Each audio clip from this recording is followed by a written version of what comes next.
Hello, I'm Dr. Richard Scott Noakes. I'm a professor of English at Troy University, and I want to talk to you about the history of the English language course. This is the introductory video to that, and I just want to introduce not the content of the course, but rather the structure of the course to tell you about what's going on this term.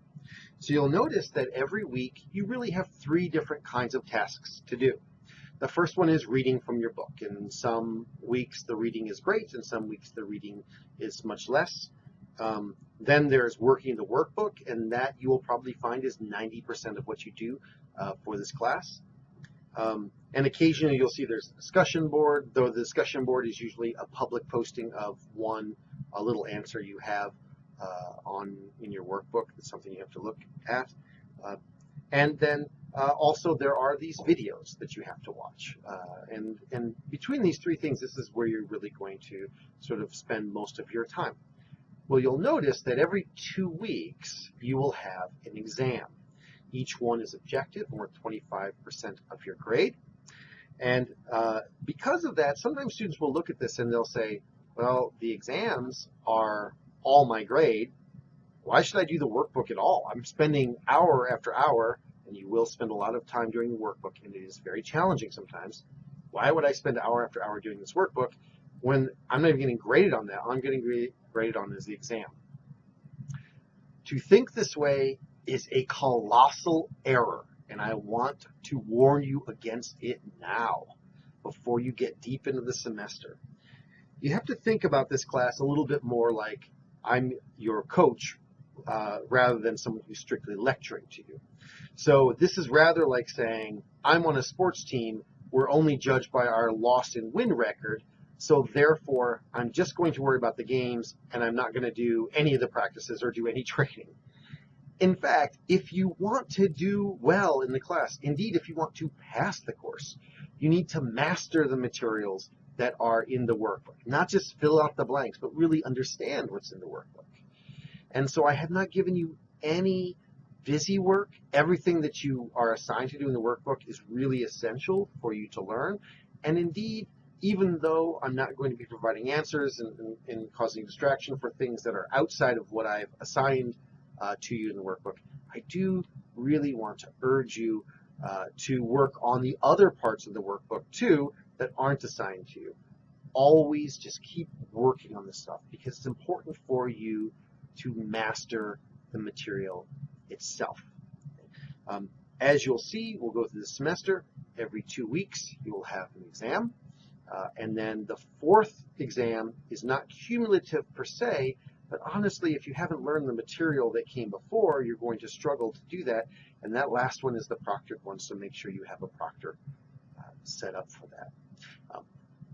I will be acting mostly to help you through these videos, and I'll be keeping watch on things like when we have things on the discussion board. I would like the discussion board to be a place where you address one another more than where you address me.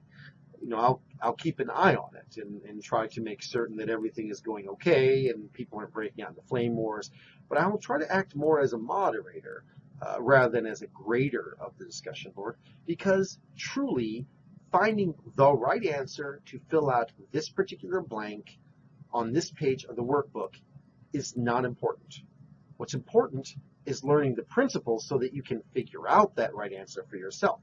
And so working with one another, if any of you by chance happen to be geographically close to one another, I would encourage you to get together, talk to one another. You know, you can do it on the discussion board and to really work out a lot of the things that you're struggling with. Work together as a team. As you'll see, you will have before every exam, you have a study guide available to you. The study guide is not tricky. It's designed to tell you what I want you to master. Those are the things I want you to master. Those are the things I want you to know. Students who've taken this class before the first exam, they're very anxious and they're afraid the study guide somehow is misleading or is missing something. After the first exam, and you'll look at the study guide and you'll think, oh, the study guide is exactly even in the sequence of what he wants.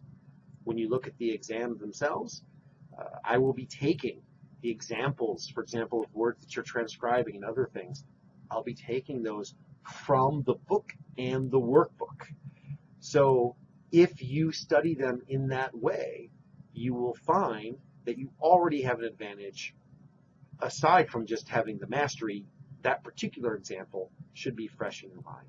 So once again, I want to encourage you to keep working on that workbook. It's so easy to get worn out in the semester and to say, oh, I'm not really getting graded on this, I'm just not going to do it. That's a mistake. Keep up with it.